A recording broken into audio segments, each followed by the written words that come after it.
মা, এই গোলাপ ফুলের মতো আমার ভালোবাসাও তোমার জন্য ফুটে উঠেছে। সকালে বাগানে পানি দিচ্ছিলাম। নতুন কুড়ি এসেছে একটা লাল গোলাপ, সবেমাত্র ফুটেছে। ছেলে অফিস যাওয়ার আগে বাগানে এলো। মা, দেখো কি সুন্দর গোলাপ। হ্যাঁ, আজ সকালেই ফুটেছে। সে ফুলটা ছিঁড়ে আমার দিকে বাড়িয়ে দিল। এটা তোমার জন্য ওস্তে। হাসতে নিলাম, ধন্যবাদ গো। কিন্তু মা, এই ফুল দেওয়ার পেছনে একটা উদ্দেশ্য আছে কি? কি উদ্দেশ্য? ছেলে আমার কাছে এসে দাঁড়াল। এই গোলাপের মতোই আমার হৃদয়ে তোমার জন্য ভালোবাসা ফুটেছে। গত কয়েক মাস ধরে এই অনুভূতি আমার মনে কুড়ির মতো বেড়ে উঠছিল। আজ সকালে এই ফুল দেখে বুঝলাম আমার ভালোবাসাও পূর্ণতা পেয়েছে। পানির পাত্র আমার হাত থেকে ছিটকে পড়ল। তুই কি বলছিস? আমি বলছি, আমি তোমাকে ভালোবাসি। শুধু ছেলের ভালোবাসা নয়, একজন পুরুষের ভালোবাসা। আমি তোমাকে বিয়ে করতে চাই। ওস্তে। আমি বসে পড়লাম বাগানের একটা চেয়ারে। তোর বয়স তো এখনো কম গো।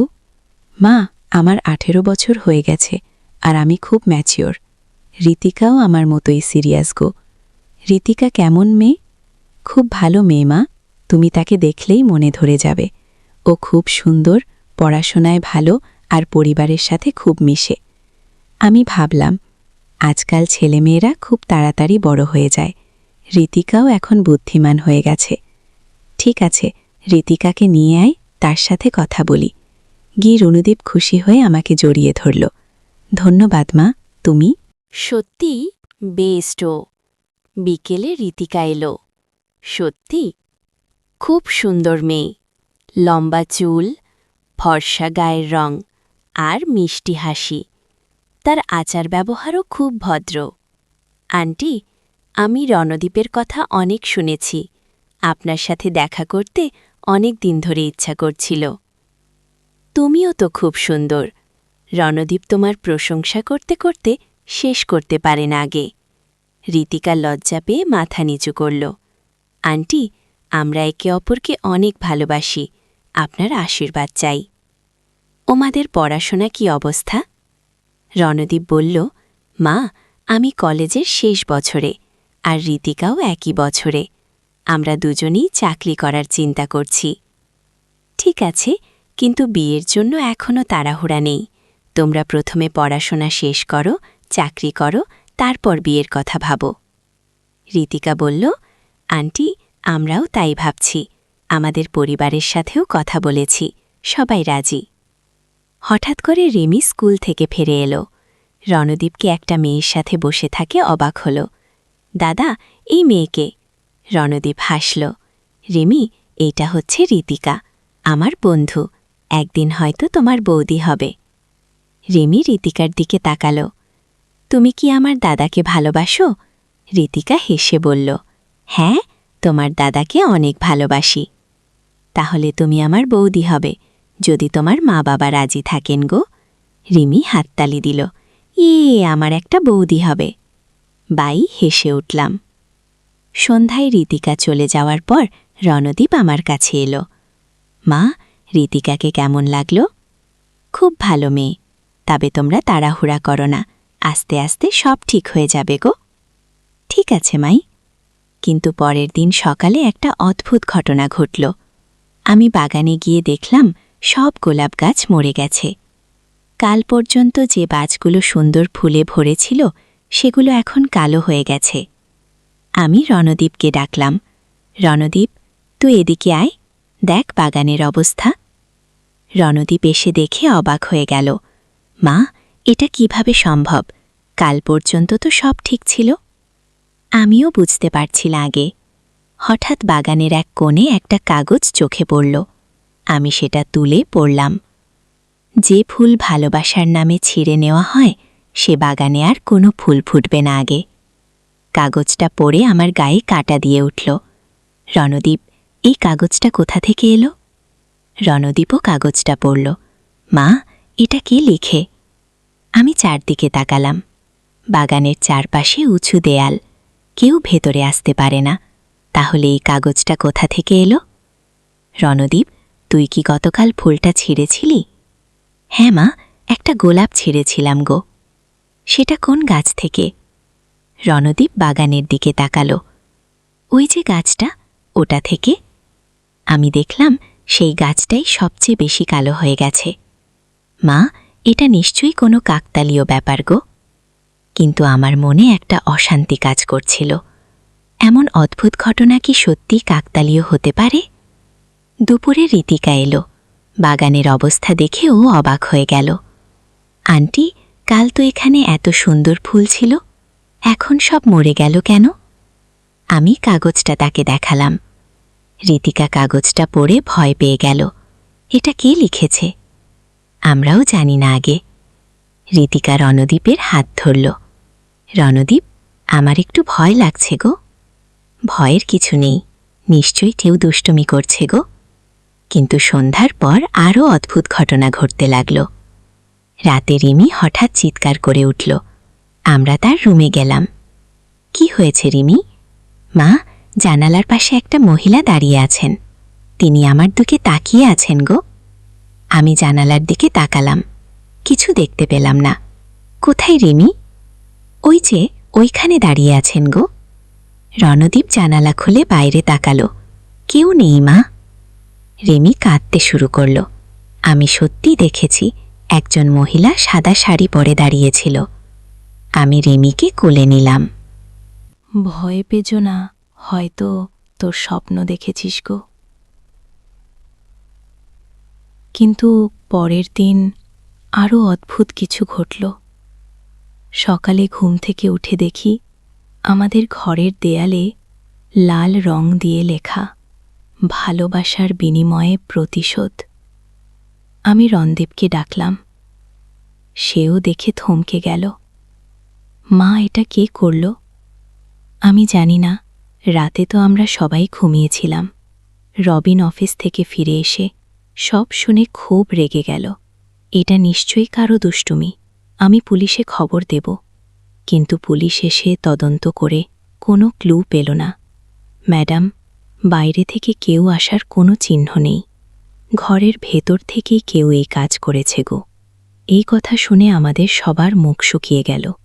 ঘরের ভেতর তো আমরা ছাড়া আর কেউ নেই। ঋতিকা সেদিন আর আসলো না। ফোন করে জানালো তার শরীর খারাপ। পরের কয়েকদিন আরও অদ্ভুত সব ঘটনা ঘটতে লাগল। রান্নাঘরে রান্নার পাত্র নিজে নিজে পড়ে যেত। রাতে অদ্ভুত আওয়াজ আসত। মাঝে মাঝে মনে হতো কেউ বাড়ির ভেতরে হাঁটাচলা করছে। রিমি প্রায় বলতো সে সাদা শাড়িওয়ালি মহিলাকে দেখতে পায়। আমার মনে হতে লাগল যেন আমাদের বাড়িতে কোনো অশুভ শক্তি প্রবেশ করেছে। একদিন রণদীপ আমার কাছে এসে বলল, মা, আমার মনে হচ্ছে এই সব ঘটনার সাথে সেই গোলাপ ফুলের সম্পর্ক আছে কি? কেন? যেদিন আমি ফুল ছিঁড়েছিলাম সেই দিন থেকেই এই অদ্ভুত ঘটনা শুরু গো। আমিও এই কথা ভেবেছিলাম, কিন্তু এটা তো বিজ্ঞানসম্মত নয়। রণদীপ, তুই কি বিশ্বাস করিস যে একটা ফুল ছেঁড়ার জন্য এমন কিছু হতে পারে? মা, আমি জানি না, কিন্তু আমার ভয় লাগছে গো। তখনই ঋতিকা ফোন করল। খুব কাঁদছিল। রণদীপ, আমার বাড়িতেও অদ্ভুত কিছু ঘটছে গো। কি ঘটছে? আমার রুমে সেই গোলাপ ফুলটা রাখা ছিল।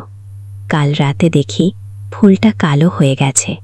আর আমার স্বপ্নে একজন মহিলা এসে বলছে, আমার ফুল ফেরত দাও। রণদীপের হাত কাঁপতে লাগল। রণদীপ, তুমি এখানে চলে এসো গো। ঋতিকা এসে সব খুলে বলল। তার বাড়িতেও আমাদের মতো অদ্ভুত ঘটনা ঘটছে।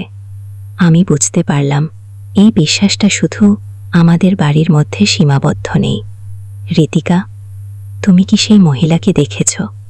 হ্যাঁ আন্টি, লম্বা চুল, সাদা শাড়ি, তিনি খুব দুঃখী দেখাচ্ছিল। রিমিও বলল, হ্যাঁ, আমিও একই মহিলাকে দেখি গো।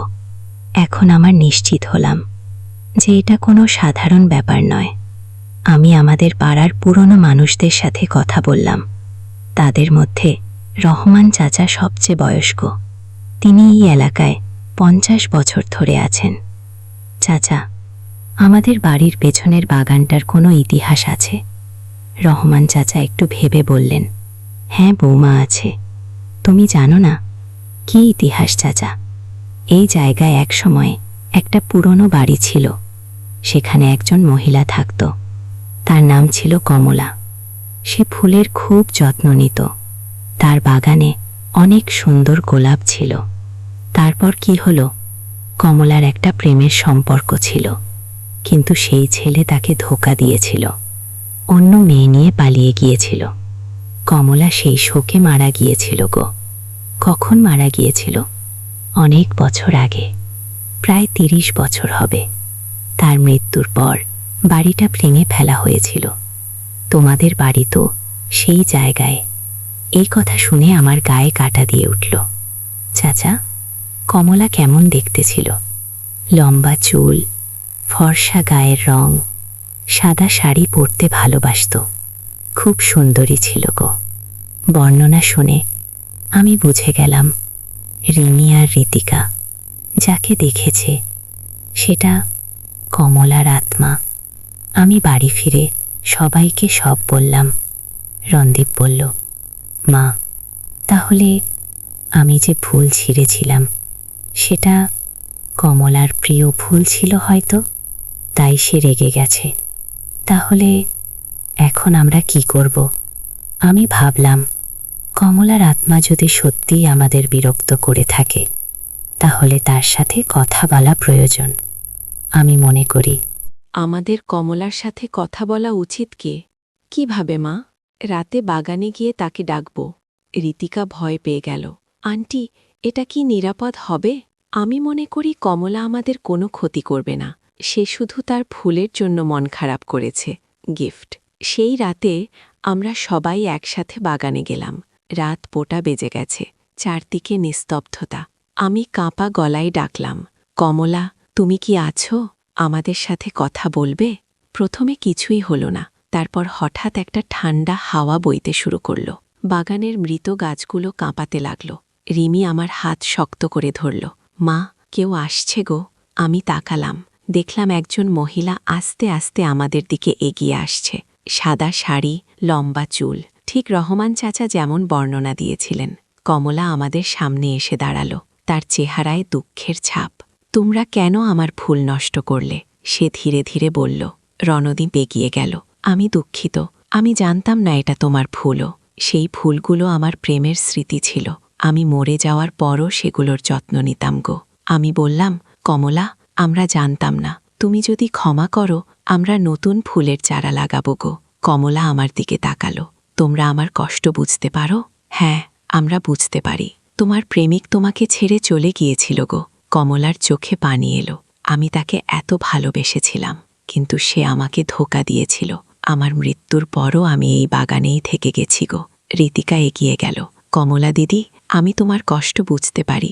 আমিও ভালোবাসি। তুমি আমাদের ক্ষমা করো। কমলা ঋতিকার দিকে তাকালো। তুমি কি সত্যিই ভালোবাসো? হ্যাঁ, আমি রণদীপকে সত্যিই ভালোবাসি গো। তাহলে সাবধান থেকো। পুরুষরা সবাই একই রকম। তারা মিথ্যা ভালোবাসার জাল বিছায়।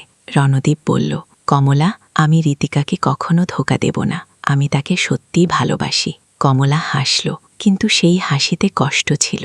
এক সময় আমার প্রেমিকও এমনই বলতো, কিন্তু দেখো আমার কি অবস্থা হয়েছে গিয়ে। আমি বললাম, কমলা, তুমি কি চাও যে সব প্রেমিক প্রেমিকা তোমার মতো কষ্ট পাক? কমলা একটু ভেবে বলল, না, আমি চাই না, কিন্তু আমি চাই সবাই সাবধান থাকুক গো। তাহলে তুমি আমাদের আশীর্বাদ দাও, রণদীপ আর ঋতিকা যাতে সুখী হয় গো। কমলা রণদীপ আর ঋতিকার দিকে তাকালো। তোমরা কি প্রতিজ্ঞা করতে পারো যে একে অপরকে কখনো ধোঁকা দেবে না? রণদীপ আর ঋতিকা একসাথে বলল, আমরা প্রতিজ্ঞা করছি গো। কমলা তাদের মাথায় হাত রাখল। তাহলে আমার আশীর্বাদ নাও। হঠাৎ বাগানে একটা সুন্দর ঘ্রাণ ছড়িয়ে পড়ল। আমি দেখলাম মরা গাছগুলো আবার সবুজ হয়ে উঠছে, নতুন কুঁড়ি গজাচ্ছে। কমলা বলল, আমি এতদিন রাগে ছিলাম, কিন্তু আজ তোমাদের ভালোবাসা দেখে আমার মন শান্ত হয়েছে গো। তুমি কি এখন শান্তিতে যেতে পারবে? আমি জিজ্ঞেস করলাম। হ্যাঁ, আমি যেতে পারবো, কিন্তু তার আগে আমি তোমাদের একটা উপহার দিতে চাই। কমলা হাত নাড়ালো। আমাদের চোখের সামনে বাগান রূপান্তরিত হয়ে গেল। সুন্দর সুন্দর গোলাপ ফুটে উঠল। লাল, সাদা, গোলাপি, হলুদ সব রঙের ফুল। এই বাগান সবসময় ফুলে ভরে থাকবে, তোমাদের ভালোবাসার মতোই গিফট। রিমি হাততালি দিয়ে বলল, কত সুন্দর। কমলা রিমির মাথায় হাত বুলিয়ে দিল। তুমি খুব সুন্দর মেয়ে, বড় হয়ে অনেক ভালো কিছু করবে গো। তারপর কমলা আমাদের দিকে শেষবারের মতো তাকালো। আমি এখন চলে যাচ্ছি, তোমরা সুখে থেকো গো। একটা উজ্জ্বল আলোর মধ্যে কমলা অদৃশ্য হয়ে গেল। আমরা সবাই একটা গভীর শান্তি অনুভব করলাম, যেন একটা ভারী বোঝা আমাদের মন থেকে নেমে গেল। পরের দিন সকালে দেখি বাগান সত্যিই ফুলে ভরে গেছে। আরও অবাক করার বিষয় হল, ঋতিকার বাড়িতেও একই ঘটনা ঘটেছে। রণদীপ আর ঋতিকার সম্পর্ক আরও গভীর হল। তারা বুঝতে পারে যে তাদের ভালোবাসা কেবল নিজেদের মধ্যে সীমাবদ্ধ নয়, এটা আরও বড় কিছু অংশ। কয়েক মাস পর রণদীপ আর ঋতিকার বিয়ে হল। বিয়ের দিন বাগানের ফুলগুলো আরও সুন্দর হয়ে ফুটেছিল। মনে হচ্ছিল কমলা আমাদের আশীর্বাদ করছে। বিয়ের পর ঋতিকা আমাদের সাথে থাকতে এলো। সে বাগানের খুব যত্ন নিত, প্রতিদিন ফুলে পানি দিত, যত্ন করত। একদিন ঋতিকা আমাকে বলল, মা, আমার মনে হয় কমলা দিদি এখনও আমাদের দেখাশোনা করেন গো। কেন? এই বাগানে এত সুন্দর ফুল ফোটে, যেটা স্বাভাবিক নয়, আর কোনো পোকামাকড় বা রোগ হয় না। আগে সত্যিই তাই। আমাদের বাগান যেন জাদুকরি, সব ধরনের ফুল এখানে নিখুঁতভাবে বেড়ে ওঠে। একবার একটা ঝড়ে পাড়ার সব বাগানের ক্ষতি হয়েছিল, কিন্তু আমাদের বাগানের একটা ফুলেরও ক্ষতি হয়নি। রিমি বলেছিল, আমি দেখেছি ঝড়ের সময় একজন মহিলা ফুলগুলোকে রক্ষা করছিল। আমি বুঝতে পারি কমলা এখনও আমাদের পরিবারের অংশ। সে আমাদের রক্ষা করে, আমাদের সুখী দেখতে চায়। 1 বছর পর ঋতিকার একটা ছেলে হল। আমরা নাম রাখলাম কমল, কমলার নামানুসারে। কমল যখন একটু বড় হল, সে বাগানে খেলতে ভালোবাসত। মাঝে মাঝে দেখতাম সে একা একা কারো সাথে কথা বলছে। একদিন জিজ্ঞেস করলাম, কমল, তুমি কার সাথে কথা বলো? নানি, একজন সুন্দর আন্টি আসে, তিনি আমার সাথে খেলেন গো। আমি বুঝলাম কমলা কমলের সাথে খেলে। সে আমাদের নাতিকেও ভালোবাসে। এভাবে কয়েক বছর কেটে গেল। আমাদের পরিবার সুখে শান্তিতে থাকছিল। রণদীপ একটা ভালো চাকরি পেয়েছিল। ঋতিকাও ঘর সংসার সামলিয়ে পার্ট টাইম কাজ করছিল। রিমি বড় হয়ে কলেজে ভর্তি হয়েছিল। সেও প্রায় বাগানে বসে পড়াশোনা করত। একদিন রিমি আমার কাছে এসে বলল, মা, আমার একটা স্বপ্ন দেখেছি। কি স্বপ্ন? কমলা দিদি এসেছিল, বলেছিল তার কাজ শেষ, তিনি এখন চূড়ান্তভাবে চলে যাবেন গো। আর কিছু বলেছিল? বলেছিল আমাদের পরিবার এখন সম্পূর্ণ সুখী, তার আর চিন্তার কিছু নেই গো। সেই রাতেই আমার স্বপ্নেও কমলা এলো। পূর্ণিমা, তুমি আমাকে ধন্যবাদ জানাতে এসেছ গো। কিসের জন্য কমলা? তোমরা আমাকে শান্তি দিয়েছ। আমি এতদিন আগে দুঃখে হতাশায় ছিলাম, কিন্তু তোমাদের ভালোবাসা দেখে আমি বুঝেছি যে জীবনে ভালো মানুষও আছে গো। তুমি কি এখন খুশি? হ্যাঁ, আমি খুশি। আমি দেখেছি রণদীপ আর ঋতিকা কত সুন্দর একটা পরিবার গড়েছে। কমল কত সুন্দর একটা বাচ্চা। রিমি কত ভালো মেয়ে গো। তুমি আমাদের ছেড়ে যাবে? আমার সময় এসেছে, কিন্তু আমি সব সময় তোমাদের মনে থাকব, এই বাগানে থাকব গো। কমলা আমার হাত ধরল। পূর্ণিমা, তুমি খুব ভালো মা, তোমার ছেলে মেয়েরা ভাগ্যবান। ধন্যবাদ কমলা। আর একটা কথা, এই বাগানের ফুল দিয়ে তুমি একটা ছোট ব্যবসা শুরু করতে পারো। ফুলের দোকান দাও, অনেক লাভ হবে গো। আমি অবাক হয়ে গেলাম। সত্যি? হ্যাঁ হ্যাঁ, এই বাগানের ফুল কখনো নষ্ট হবে না, সব সময় তাজা থাকবে। স্বপ্ন থেকে উঠে আমি রবিনকে সব বললাম। সেও রাজি হলো। আমরা একটা ছোট ফুলের দোকান খুললাম। সত্যি, কমলার কথা মতো আমাদের ব্যবসা খুব ভালো হলো। আমাদের বাগানের ফুল এত সুন্দর যে সবাই কিনতে আসত, আর ফুলগুলো অনেক দিন পর্যন্ত তাজা থাকত। কয়েক বছরে আমাদের অবস্থা অনেক ভালো হয়ে গেল। রণদীপ আর ঋতিকারে একটা বাচ্চা হলো। একটা মেয়ে, নাম রাখলাম কমলা। ছোট কমলা যখন একটু বড় হলো, সেও বাগানে খেলতে ভালোবাসত, তার দাদা কমলের মতো। সেও মাঝে মাঝে একা একা কারো সাথে কথা বলতো। আমি বুঝতাম কমলা এখনো আমাদের সাথে আছে, তবে এখন সে আমাদের অংশ। হয়ে গেছে একদিন 5 বছর বয়সী কমলা আমার কাছে এসে বলল, নানি, সুন্দর আন্টি বলেছে তার নামে আমার নাম লেখা হয়েছে। গু, হ্যাঁ মাগু, আন্টি বলেছে আমি বড় হয়ে অনেক ভালো কাজ করব। আমার চোখে পানি এসে গেল। কমলা আমাদের পরিবারের প্রতিটি সদস্যকে ভালোবাসে। এখন আমাদের পরিবার পূর্ণ। রবিন আর আমি, রণদীপ আর ঋতিকা, রিমি আর 2 নাতি-নাতনি, কমল আর কমলা। বাগানটাও আমাদের জীবনের অংশ। প্রতিদিন সকালে আমি বাগানে গিয়ে ফুলে পানি দিই। মনে হয় কমলার সাথে কথা বলছি। ফুলের দোকানের ব্যবসাও ভালো চলছে। আমরা এখন সচ্ছল। রিমি এখন বিশ্ববিদ্যালয়ে পড়ে। সেও একজন ভালো ছেলের সাথে প্রেম করে। একদিন হয়তো সেও বিয়ে করবে। আমি জানি কমলা আমাদের সবার খুশি দেখে খুশি। মাঝে মাঝে রাতে বাগানে একটা শান্ত উপস্থিতি অনুভব করি, যেন কেউ আমাদের পাহারা দিচ্ছে। কমল আর কমলা বড় হচ্ছে। তারা বাগানের ফুল নিয়ে খেলে। কখনো কখনো তাদের মুখে কমলার গল্প শুনি। একদিন কমল বলল, নানি, সুন্দর আন্টি বলেছে ভালোবাসা কখনো মরে না। আগে আমি হাসলাম। হ্যাঁ মা, ভালোবাসা অমর।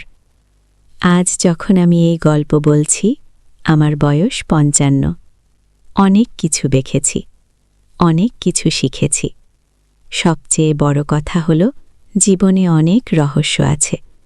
আমরা সব কিছু বুঝতে পারি না, কিন্তু ভালোবাসা আর সহমর্মিতা দিয়ে সব সমস্যার সমাধান সম্ভব।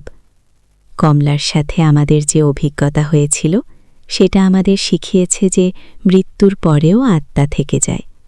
আর প্রেম, ভালোবাসা, দুঃখ, এসব অনুভূতি আত্মার সাথে চিরকাল থাকে। আমাদের পরিবারে কমলা এখন একজন অদৃশ্য অভিভাবক। সে আমাদের রক্ষা করে, আমাদের সুখী রাখে। যে গোলাপ ফুল ছিঁড়ে নেওয়ার জন্য এই সব ঘটনার সূচনা, সেই ফুলই আজ আমাদের জীবনে সৌন্দর্য আর সুখ এনে দিয়েছে। বাগানে এখনও সেই গোলাপ গাছটা আছে। প্রতিদিন নতুন ফুল ফোটে। আমি যখন সেই ফুল দেখি, মনে পড়ে যায় কমলার কথা। কমলা আমাদের শিখিয়েছে যে ভালোবাসার মানে শুধু নেওয়া নয়, দেওয়াও। সে তার জীবনে প্রতারিত হয়েছিল, কিন্তু মৃত্যুর পর সে আমাদের ভালোবাসা দিয়েছে। আজ আমাদের বাড়িতে যারা আসে, তারা সবাই বাগানের প্রশংসা করে। আমি তাদের কমলার গল্প বলি। অনেকেই প্রথমে বিশ্বাস করে না, কিন্তু যখন তারা বাগানের অস্বাভাবিক সৌন্দর্য দেখে, তখন বুঝতে পারে যে এখানে সত্যিই কিছু আলাদা আছে। আমার এই গল্প শুনে অনেকেই তাদের জীবনে প্রেম আর ভালোবাসার গুরুত্ব বুঝেছে। তারা তাদের পরিবারের সাথে আরও ভালো ব্যবহার করতে শুরু করেছে। এটাই হয়তো কমলার আসল উদ্দেশ্য ছিল। সে চেয়েছিল মানুষ যেন একে অপরকে ভালোবাসে, বিশ্বাস করে। আমাদের পরিবারের গল্প এখানেই শেষ নয়। প্রতিদিন নতুন কিছু ঘটে। কমল আর কমলা বড় হচ্ছে। তাদের মধ্যেও কমলার প্রভাব দেখা যায়। তারা দুজনেই খুব দয়ালু, সহানুভূতিশীল, অন্যদের সাহায্য করতে ভালোবাসে। রিমিও এখন তার বয়ফ্রেন্ডের সাথে কমলার বাগানে বসে। তারাও কমলার আশীর্বাদ চায়। আমি নিশ্চিত যে কমলা তাদের সবাইকে ভালো রাখবে। এই গল্পের মাধ্যমে আমি বলতে চাই, জীবনে যত কষ্টই থাকুক না কেন, ভালোবাসা দিয়ে সব জয় করা যায়। কমলা প্রতারিত হয়ে মারা গিয়েছিল, কিন্তু তার আত্মা যখন আমাদের পরিবারের ভালোবাসা দেখল, তখন সে তার রাগ আর দুঃখ ভুলে গিয়ে আমাদের ভালোবাসল। আর আজ পর্যন্ত সে আমাদের পাশে আছে। আমাদের বাগানের প্রতিটি ফুলে কমলার ভালোবাসা মেশানো আছে। প্রতিটি সুগন্ধে তার আশীর্বাদ। যখন সন্ধ্যায় আমি বাগানে বসি, মনে হয় কমলা আমার পাশেই বসে আছে। আমরা নীরবে কথা বলি। তার কোনো কথার প্রয়োজন নেই, তার উপস্থিতি যথেষ্ট। আমার এই গল্প যারা শুনবে তারা হয়তো বুঝবে যে মৃত্যু শেষ কথা নয়। নয়, ভালোবাসা মৃত্যুর চেয়েও শক্তিশালী। কমলা আজও আমাদের সাথে আছে আর থাকবে চিরকাল। আমাদের বাগানের গোলাপের মতোই তার ভালোবাসাও প্রতিদিন নতুন করে ফুটে ওঠে। এই গল্পটি শুনে যারা নিজেদের জীবনে ভালোবাসার গুরুত্ব বুঝবে তারাই কমলার প্রকৃত উপহার পাবে। কারণ ভালোবাসা দেওয়া আর নেওয়া এই দুই মিলেই জীবনের পূর্ণতা। আর এই পূর্ণতাই হয়তো কমলা আমাদের দিতে চেয়েছিল। আমাদের পরিবারের এই অদ্ভুত কিন্তু সুন্দর অভিজ্ঞতা আমাদের জীবনকে আরও সমৃদ্ধ করেছে। কমলার মতো একজন আত্মা আমাদের অভিভাবক হয়ে থাকা এর চেয়ে বড় সৌভাগ্য আর কি হতে পারে। আর এভাবেই আমাদের গল্প চলতে থাকবে, প্রতিদিন নতুন অধ্যায় যোগ হতে থাকবে। কমলার ভালোবাসার ছোঁয়ায় আমাদের জীবন আরও সুন্দর হতে থাকবে। এই গল্পের শেষ নেই, কারণ ভালোবাসার কোনো শেষ নেই। একদিন আলী সাহেব সোহেলের অফিসে এলেন। সোহেল তাকে দেখে অবাক হয়ে গেল। স্যার, আপনি এখানে? হ্যাঁ সোহেল, তোমার অফিস একবার দেখতে চাইলাম। খুব সুন্দর হয়েছে গো। আলী সাহেব পুরো অফিস ঘুরে দেখলেন, কর্মচারীদের সাথে কথা বললেন, তারপর সোহেলের রুমে এসে বসলেন। সোহেল, তুমি অনেক দূর এসেছ। মনে আছে 7 বছর আগে তুমি যখন আমার অফিসে প্রথম এসেছিলে চা বানানোর কাজ করতে? হ্যাঁ স্যার, সব মনে আছে। ইয়েস, আমি গর্বিত যে আমি তোমাকে একটা সুযোগ দিয়েছিলাম আর তুমি সেই সুযোগকে কাজে লাগিয়েছ। জানো সফলতার মূল সূত্র কি? স্যার, কঠোর পরিশ্রম, সততা আর হাল না ছাড়া। তোমার মধ্যে এই 3টে গুণই আছে সোহেল। চোখে জল নিয়ে বলল, আপনি না থাকলে আজ আমি এখানে পৌঁছাতে পারতাম না স্যার।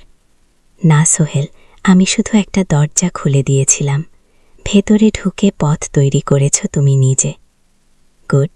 আলী সাহেব চলে যাওয়ার আগে বললেন, আমার একটা বড় প্রজেক্ট আছে, একটা 20 ফ্লোর বিজনেস টাওয়ার। আমি চাই তুমি এই প্রজেক্টে আমার সাথে পার্টনার হও। 50-50, রাজি? সোহেল অবাক হয়ে গেল। এত বড় প্রজেক্ট? স্যার, স্যার আমার কি যথেষ্ট সামর্থ্য আছে? আছে, আমি বিশ্বাস করি। সোহেল রাজি হয়ে গেল। এটা তার জীবনের সবচেয়ে বড় প্রজেক্ট হবে। 5ম অধ্যায়, বড় চ্যালেঞ্জ। 20 ফ্লোর বিজনেস টাওয়ারের কাজ শুরু হলো।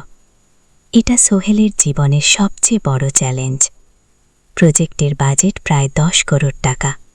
সোহেলকে প্রায় 2.5 করোড় টাকা ইনভেস্ট করতে হবে। সোহেল তার সব সঞ্চয়, ব্যাংক লোন আর কিছু ইনভেস্টার থেকে টাকা জোগাড় করল। এটা একটা বিশাল ঝুঁকি। যদি প্রজেক্ট ব্যর্থ হয় সব শেষ। মিমা চিন্তিত ছিল। সোহেল, এত বড় ঝুঁকি নেওয়া ঠিক হবে? লা, আসসালামু আলাইকুম। লা